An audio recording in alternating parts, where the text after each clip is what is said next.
السلام علیکم فرینڈس، آج میں بات کروں گی نالندہ اوپن یونیورسٹی ایم اے اردو پارٹ 1 کا اردو زبان و ادب کی قدیم تاریخ، جس سے پیپر 1 کی پڑھائی کروں گی۔ اردو زبان و ادب کا آغاز و ارتقاء۔ اس کے خد و خال یہ ہیں: 1/1 مقصد، 1/2 موضوع کا تعارف، 1/3 اردو کیا ہے، 1/4 اردو کی ابتدا، 1/5 اردو کا ماخذ، 1/6 اردو میں تصنیف و تالیف، 1/7 خلاصہ کلام، 1/8 سوالات برائے مشق، 1/9 مزید مطالعہ کے لیے کتابیں۔ یہ 9 سبق کے خد و خال ہیں۔ اب شروع کرتے ہیں مقصد سے۔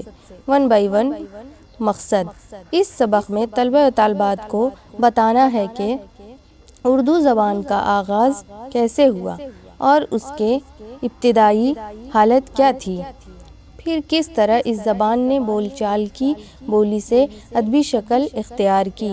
غرض اس زبان کی ابتدا سے ارتقائی مراحل تک کا جائزہ اس سبق میں پیش کیا جاتا ہے۔ 1/2 موضوع کا تعارف۔ یہ موضوع نہایت ہی اہم ہے۔ اس سبق میں پہلے اردو پر گفتگو ہے، یہ کس زبان کا لفظ ہے اور اس کے معنی کیا ہیں، پھر اس کے ارتقائی مراحل کا جائزہ پیش کیا گیا ہے۔ اس کے بعد اس زبان نے کس طرح بول چال کی زبان سے ادبی زبان کی حیثیت اختیار کیا، اس کا جائزہ پیش کیا گیا ہے۔ 1/3 اردو کیا ہے۔ اردو ترکی زبان کی کا لفظ ہے۔ اس کے معنی خیمہ یا چھاؤنی، لشکر گاہ کے ہیں۔ اس لفظ کا استعمال شہنشاہ اکبر کے زمانے کے سکوں پر کیا جاتا ہے۔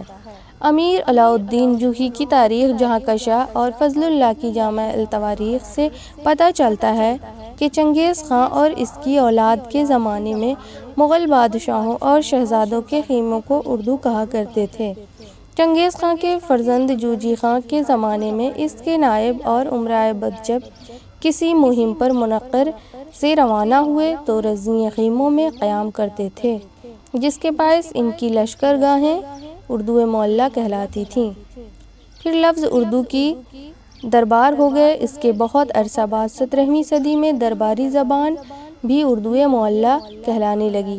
جب فضل البادشاہ نے قاری کے مقابلے میں اردو کی سرپرستی کی اور خود بھی اس میں پڑھنے لکھنے لگے تو رفتہ رفتہ اردو زبان کے لیے اس طویل ترکیب زبان اردو معلیٰ کے بجائے صرف لفظ اردو باقی رہ گیا۔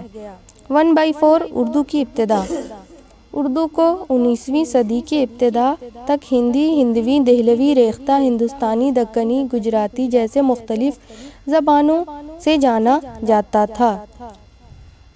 جس وقت مسلمانوں نے ہندوستان میں قدم رکھا اس وقت یہاں ہندی نام کی کوئی زبان بولی نہیں جاتی تھی۔